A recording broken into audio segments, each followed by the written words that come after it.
प्यारे बच्चों, आज हम कक्षा 10वीं का अध्याय 1 पढ़ेंगे, गणित, जिसमें आपका पहला अध्याय है वास्तविक संख्याएं। आइए हम सबसे पहले कुछ परिभाषा जान लेते हैं और आपको हम बता देते हैं कि इस वीडियो में कुछ परिभाषा और यूक्लिड विभाजन प्रेमिका और यूक्लिड विभाजन एल्गोरिथम के बारे में बेसिक बातें जानेंगे और अगले वीडियो में आपको एक्सरसाइज 1.1 बताएंगे। तो चलिए विलम्ब न करते हुए हम यहाँ पे स्टार्ट करते हैं। समय बचाने के लिए हमने पहले से ही लिख रखा है। तब सबसे पहला आपका परिभाषा आता है प्राकृतिक संख्या। तो जो गिनती वाले संख्याएं होती है उसी को हम लोग प्राकृतिक संख्या बोलते हैं, जैसे 1, 2, 3, 4, 5, 6, 7 इत्यादि। ठीक है। इसके बाद आपका अगला परिभाषा आता है पूर्ण संख्या।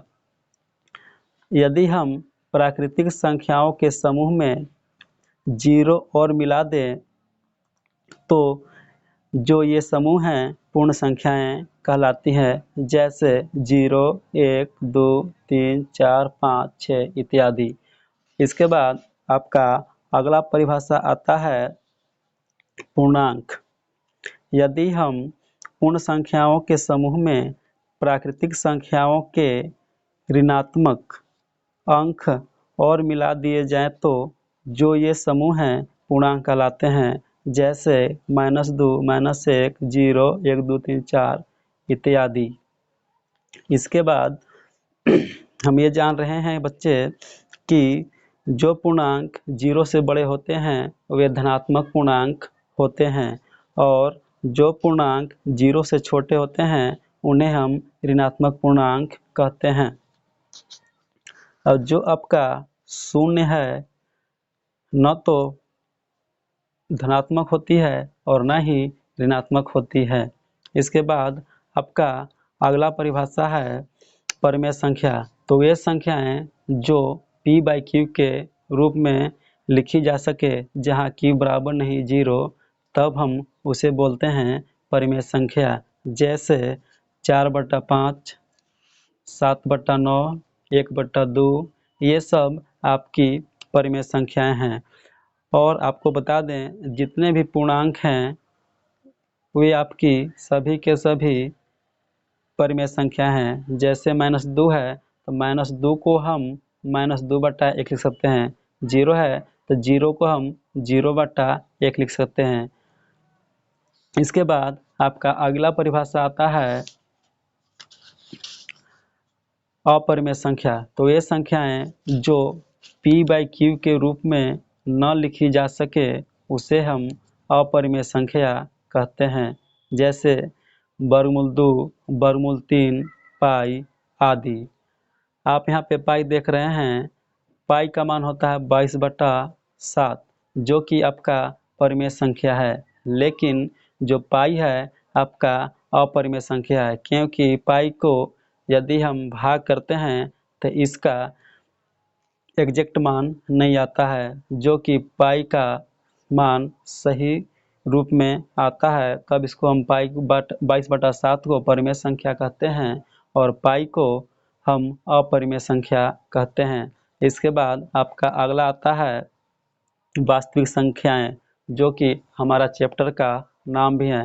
तो वास्तविक संख्याएं वे संख्याएं जो परिमेय संख्या और अपरिमेय संख्याओं के समूह से मिलकर बनता है उसे हम वास्तविक संख्याएं कहते हैं। अब इसके बाद आपका आता है अगला यूक्लिड विभाजन प्रेमिका।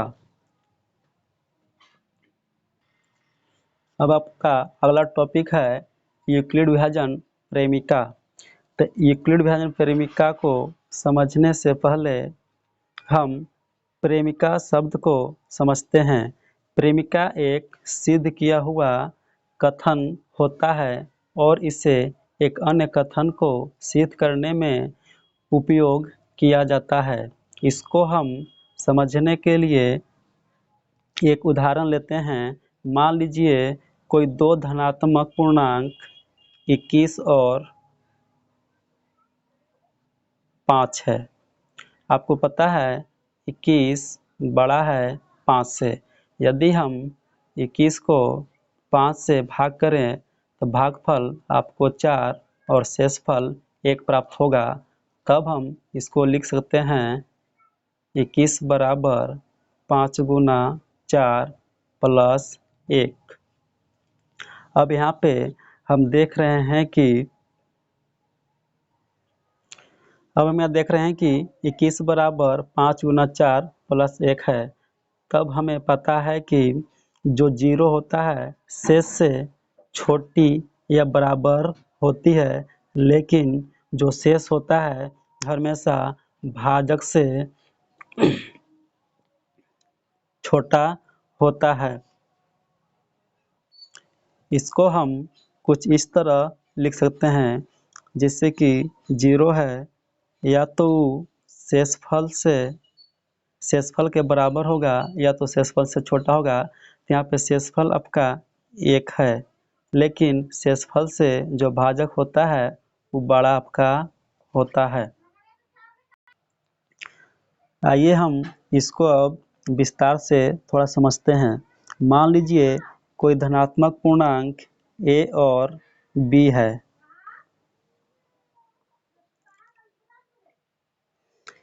कोई धनात्मक पूर्णांक a और b है, जैसे कि हम यहाँ पे 21 और 5 को माने थे।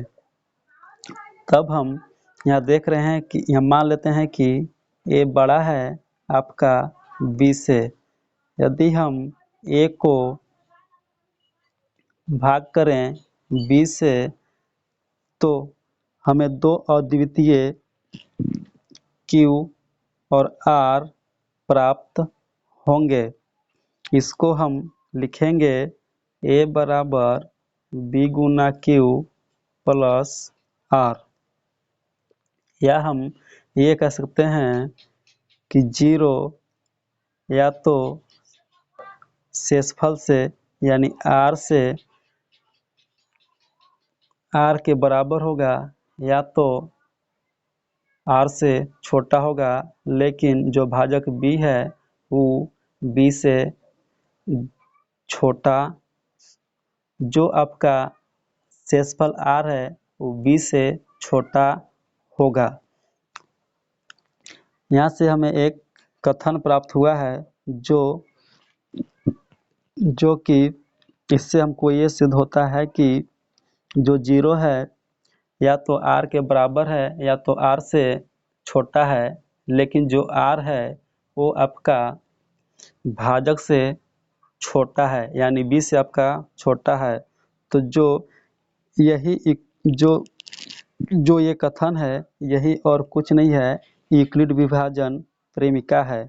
हम यूक्लिड विभाजन प्रेमिका को कुछ इस तरह परिभाषित कर सकते हैं कि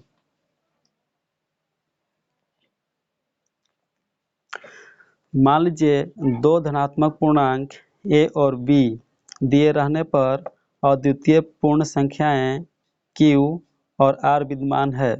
तब हम a बराबर b गुना q बराबर r तथा इसको हम यह कह सकते हैं कि जीरो से बड़ा है r या बराबर है, लेकिन जो शेषफल है वो b से आपका छोटा है।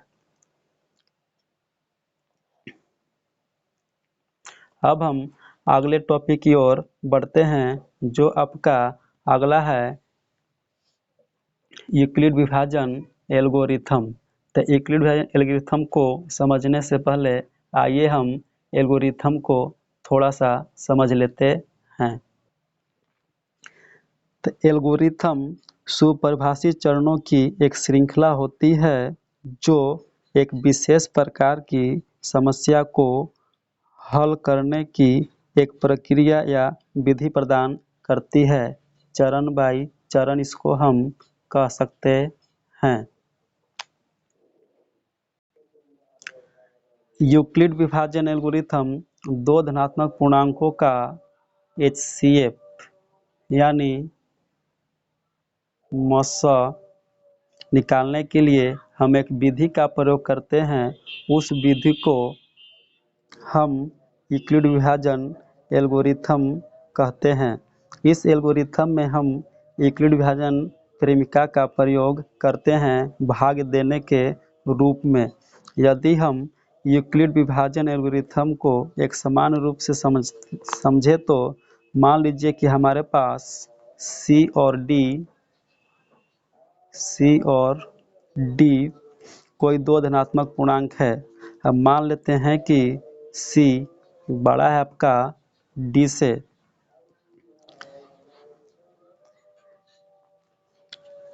C आपका बड़ा है D से। जब हम C को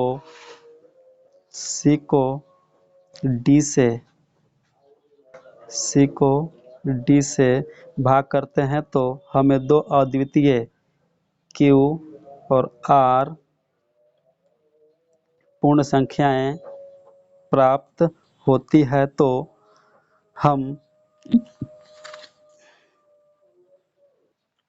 तब हम यह लिख सकते हैं कि C बराबर D into Q plus R। ये यूक्लिड विभाजन का पहला स्टेप है। हम यहाँ पर रिमाइंडर चेक करेंगे। यदि रिमाइंडर 0 आता है तो इस केस में D और C का भाजक D होगा। जैसे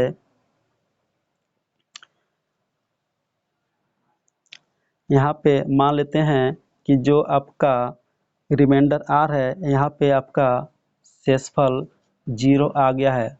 जब शेषफल 0 आ जाएगा तो ई केस में आपका जो D है वो आपका HCF हो जाएगा। यदि शेषफल अगर 0 नहीं आता है, इसको हम अगले चरण में यानी अगले स्टेप में R से भाग देंगे D में।